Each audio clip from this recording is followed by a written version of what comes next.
大家好，今天给大家分享一下装三角阀的小知识。我们经常装三角阀的时候，缠着生料带装到内丝上，很容易缠着生料带就给它挤出来，很容易造成漏水。特别是304不锈钢的这种很光滑的，装的时候很容易生料带跟出来，导致漏水。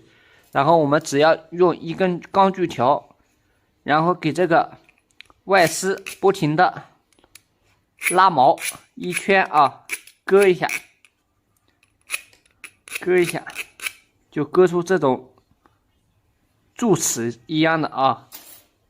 也可以用这个尖嘴钳这样拨，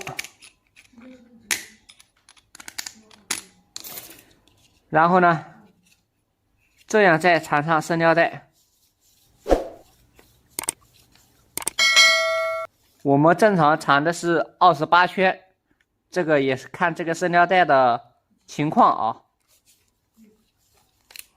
好，然后我们缠好啊，再示范给大家看一下，这样捋一下，捋紧，然后我们再这样装到三角阀上，看看一点都不跟，对不对？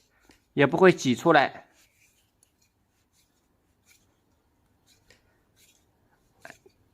看。生料带和这个三角阀一起进去，就拧紧，就不漏水了啊！这种方法是非常有效的，好多老水工都会用这种方法。本次分享就完毕了，如果对大家有更好的办法，可以多多指点。